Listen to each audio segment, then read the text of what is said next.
everybody, Lakes Region Aquariums here today. I am sick as a dog, I do apologize, but I just wanted to touch base on, a really simple topic today is live plants in an aquarium.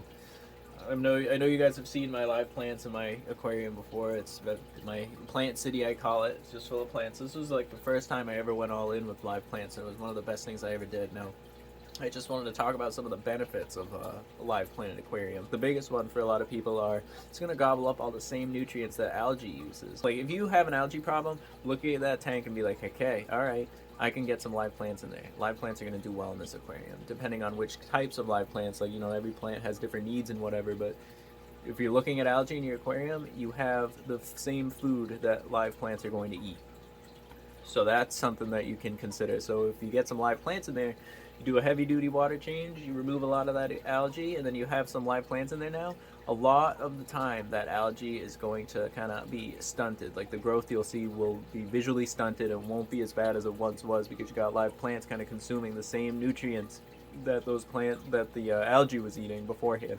Another thing you can think about is the plants will break down a lot of your fish waste, and it kind of just keeps everything, it creates a lot less work for you. It becomes its own living environment and all that, so the big nitrogen cycle is just a perfect balance and all that when you have live plants, because you got the live plants eating away at the nitrate that was created by your nitrite and your ammonia, and it's just, and then the plants eat it, and then if you keep doing your little 20% water changes and all that, you are golden. I mean, that tank is never going to give you any issues if you have a nice balanced aquarium.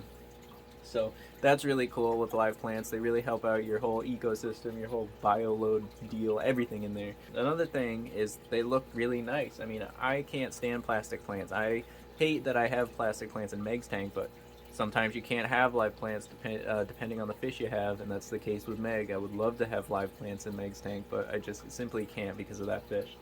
They look amazing. They look so much better than plastic plants. They look so much better than your little SpongeBob houses and all that fun stuff and your rainbow gravel, whatever.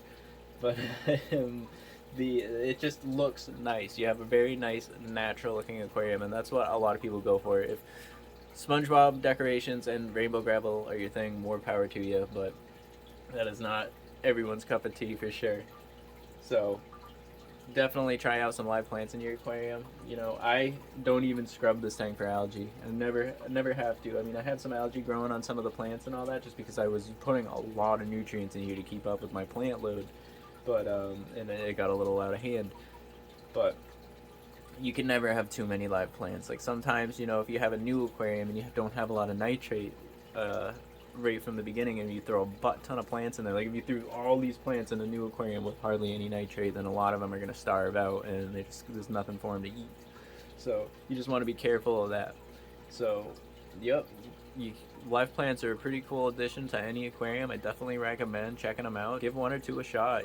Sometimes it doesn't work out. Sometimes plants will work better in my tank but not your tank, and vice versa. Sometimes, if you get Java Fern, you probably thrive with it. I don't thrive with it. Definitely give it a shot. I think it's a really cool thing to consider for sure if you haven't before. They're like the pros. There's way too many pros. I think the only one con would be the occasional plant that doesn't work out for you, and trimming them if you're not into trimming your plants. Sometimes plants get out of control, like I was saying with the Java Fern. That's more maintenance for you, a little bit. But I mean, you're not going to have algae anymore. You're not going to have all that fun stuff. So definitely check them out. So plants are pretty cool. I'm a low-tech plant guy. I don't use CO2 or anything like that, but the plant world can go really crazy when it comes to the different gear you can get and whatever to make them thrive. But I hope you guys have a good rest of your day. Thank you for watching the video.